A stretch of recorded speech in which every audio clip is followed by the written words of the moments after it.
کہانی انجوائے کے معزز سامعین، ہمارے چینل کو لائک کریں، کومنٹس کریں، سبسکرائب کریں۔ یہ ایک تاریخی رات اور خاموش ویران جنگل اور ہیبت ناک اندھیرے میں چار لوگ ایک پہاڑ کے نیچے کھڑے تھے۔ اچانک ان میں سے ایک نے سب کو بیٹھ جانے کا کہا۔ کچھ دیر ان کے درمیان خاموشی کا رقص رہا، پھر ایک شخص بہت ہی دھیمی آواز میں بولا، ریاض بھائی، اب یہاں سے آپ کو ہم میں سے ایک کو ہی ساتھ لے جانا ہوگا۔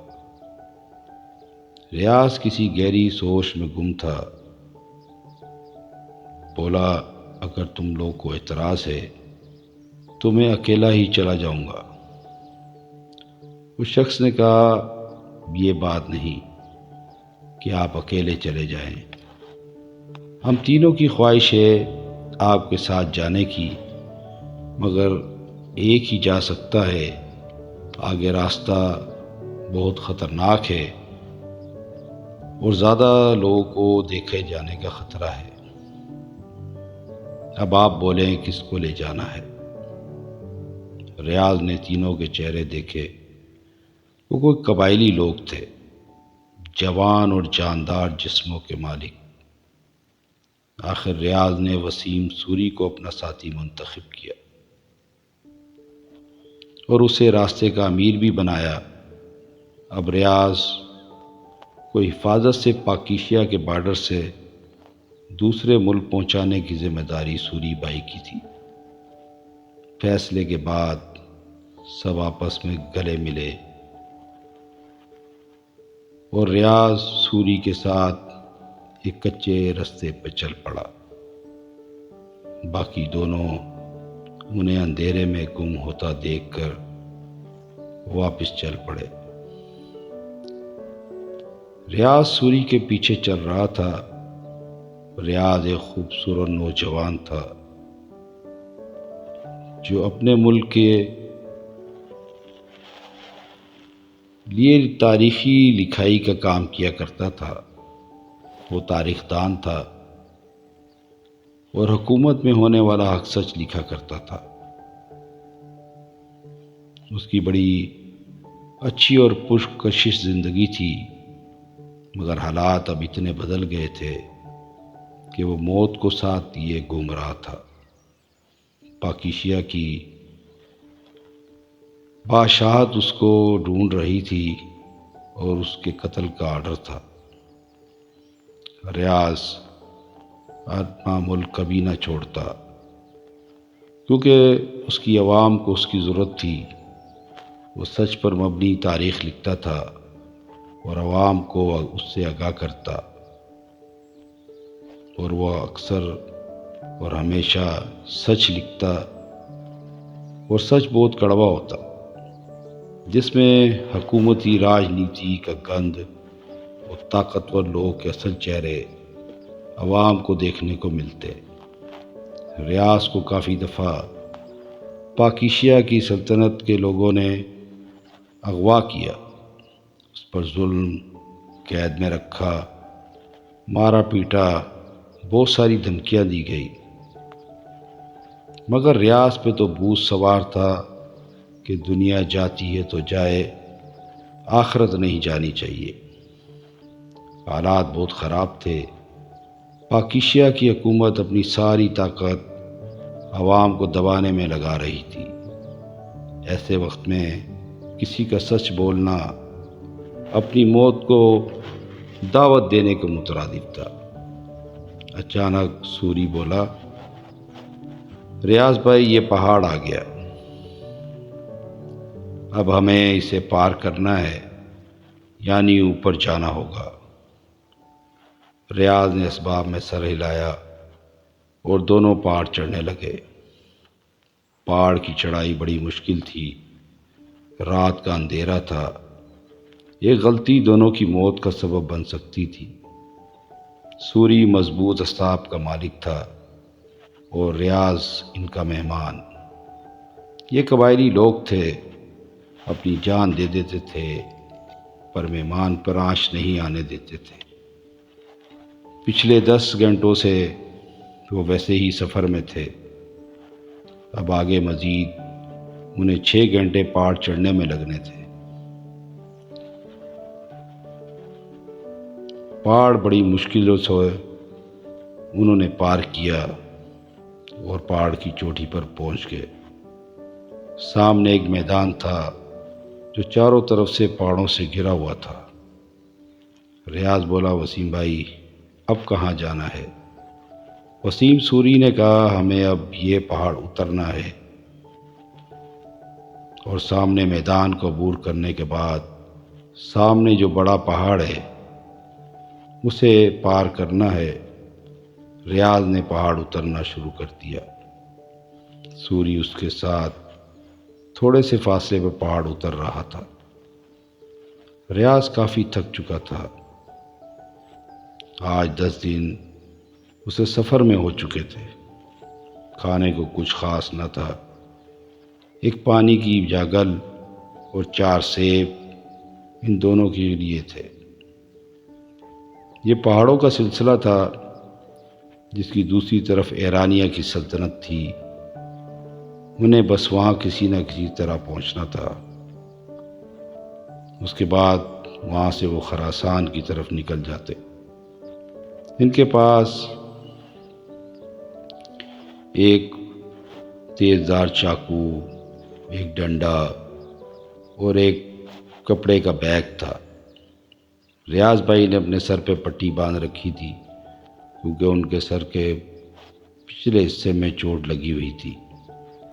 پوری رات وہ لوگ پہاڑ چڑھتے رہے۔ راجدھانی کی طاقت ایک طرف ریاض کو ڈھونڈ رہی تھی، دوسری طرف ریاض کا اپنے رب پر پورا بھروسہ تھا۔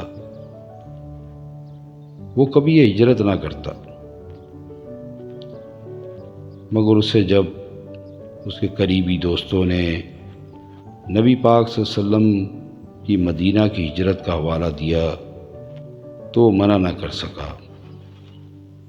وہ اپنے پر ہوئے ظلم بھول کر پھر بھی پاک ایشیا کی عوام کو سچ بتاتا اور لکھتا کہ حکمران کس طرح انہیں برباد کر رہے ہیں۔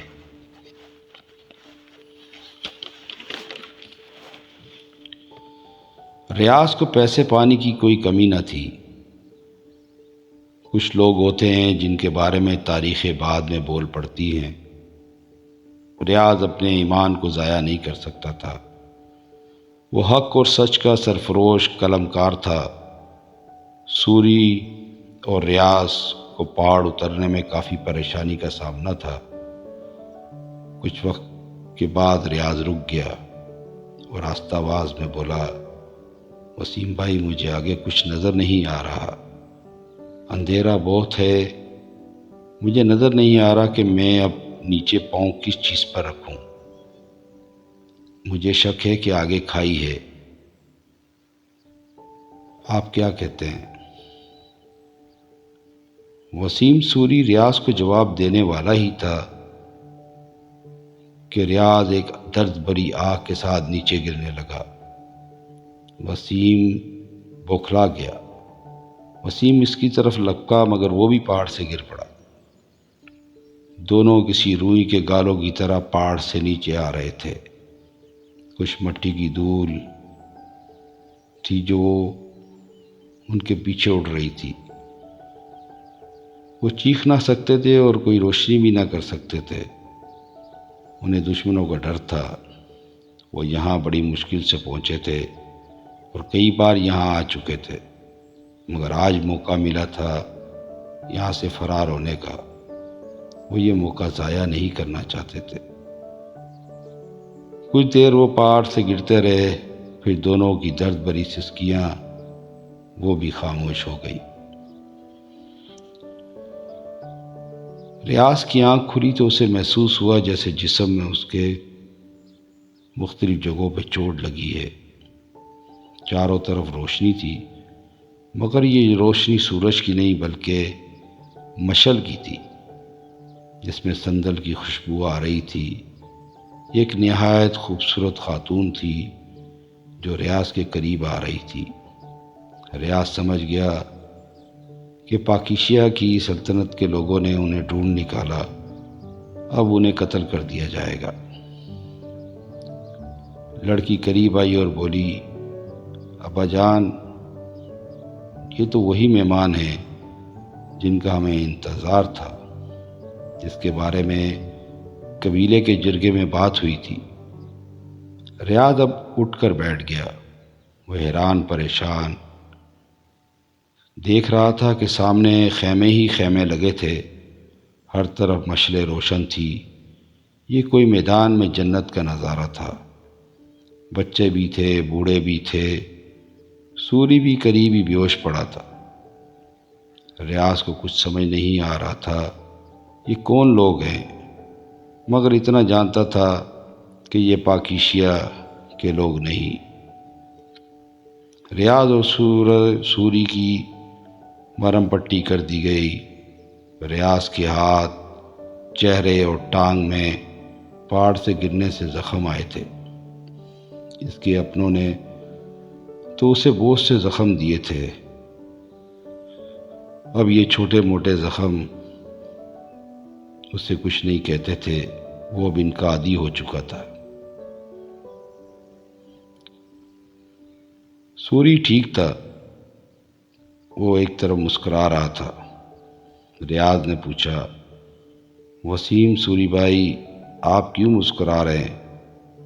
سوری بولا، ریاض بھائی، یہ جو لوگ تمہیں نظر آ رہے ہیں یہ دراصل جن ہیں، یہ ویرانے کے جن ہیں، یعنی کہ ویرانے کے جنوں کا قبیلہ۔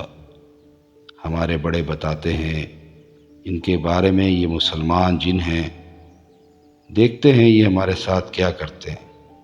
ریاض کو یقین نہیں آ رہا تھا کہ سوری سچ بول رہا ہے۔ کچھ دیر بعد انہیں ایک بڑے خیمے میں لے جایا گیا۔ ریاض اس خیمے میں موجود سامان کو دیکھ کر حیران رہ گیا۔ یہ سامان تو اس دنیا کا تھا ہی نہیں، ہر چیز ہوا میں تھی۔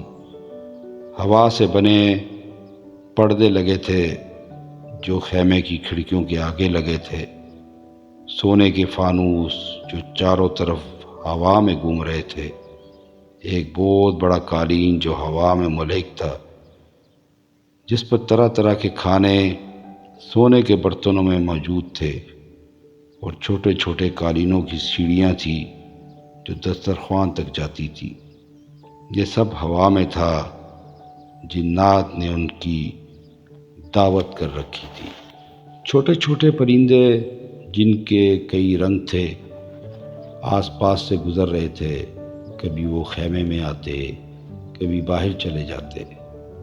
سندل کی خوشبو سے خیمے میں ایک پرسکون احساس سا محسوس ہوتا تھا۔ ریاض اور سوری کو ہوا خود اٹھا کر دسترخوان تک لے گئی۔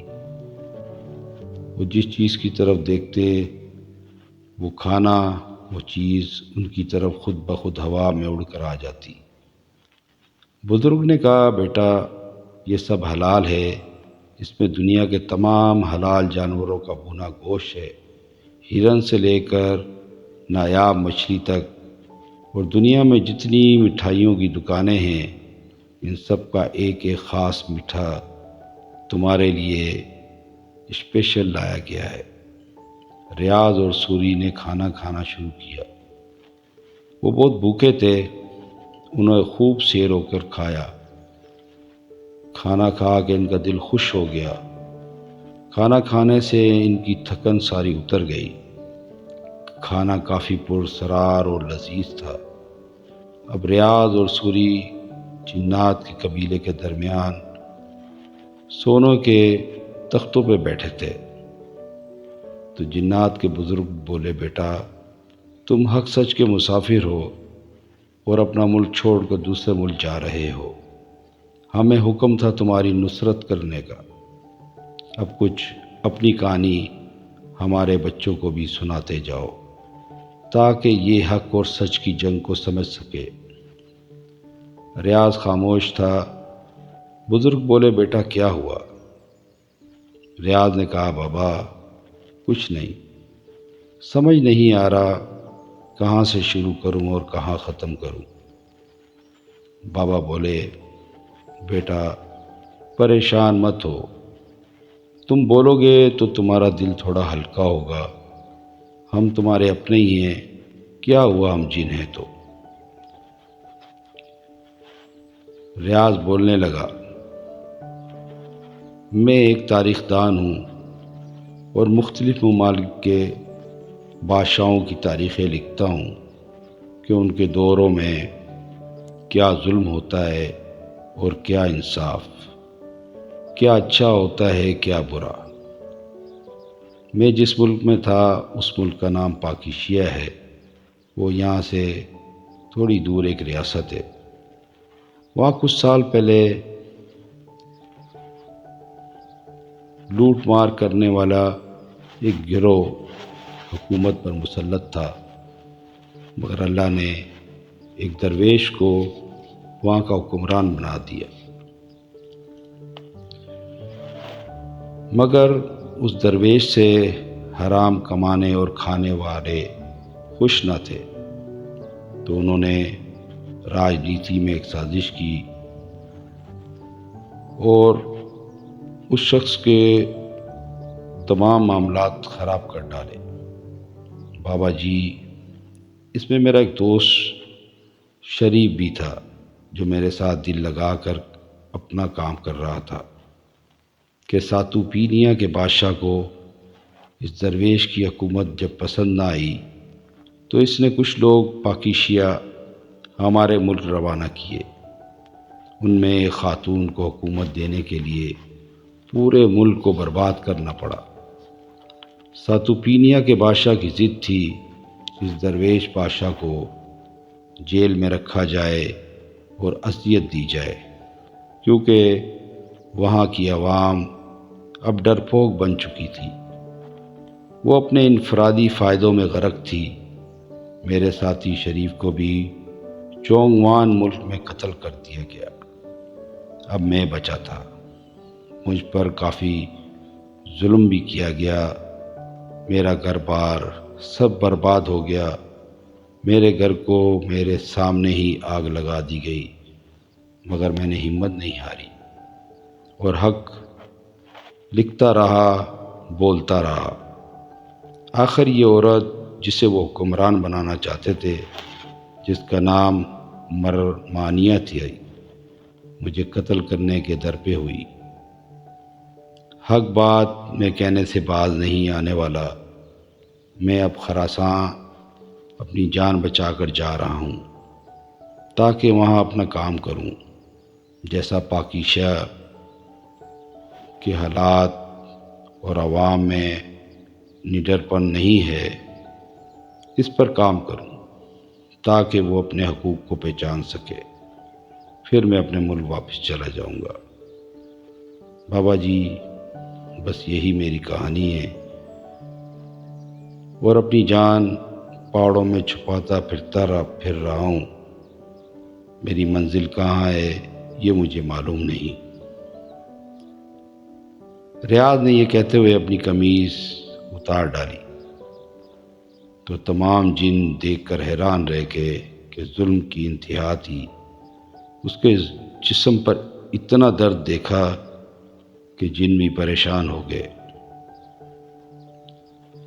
بابا، میں بچوں اور جوانوں کو یہی کہوں گا، اللہ الحق ہے، اس لیے حق بولنا اور حق کے ساتھ کھڑا ہونا مسلمان کا فرض ہے۔ کچھ دیر خاموش رہنے کے بعد ریاض نے سوری کو کہا، سوری بھائی، اب آپ واپس چلے جائیں، آگے کا سفر مجھے خود طے کرنا ہے۔ آپ نے میرا یہاں تک ساتھ دیا، اللہ اس کا آپ کو اجر دے۔ سامنے میری منزل ہے، یہ پہاڑ اترنے کے بعد میں خراسان پہنچ جاؤں گا۔ یہ کہتے ہی ریاض ایک طرف کو چل پڑا۔ جنات کے قبیلے اس سرفروش کو پہاڑوں میں گم ہوتا دیکھ رہے تھے۔ اچانک سوری بھی واپس جانے لگا تو جنات کے سردار نے پوچھا، بیٹا سوری، اس شخص کا نام کیا ہے؟ سوری بابا کو دیکھ کے ہلکا سا مسکرایا اور بولا، اس کا پورا نام عمران ریاض خان ہے۔ سرفروشوں کی لسٹ میں آج عمران ریاض کا نام شامل ہو گیا اور تاریخ میں لکھا گیا۔ تو دوستو، کیسی لگی آپ کو یہ کہانی؟ اچھی لگے لائک کریں، کمنٹس کریں، سبسکرائب کریں۔ شکریہ۔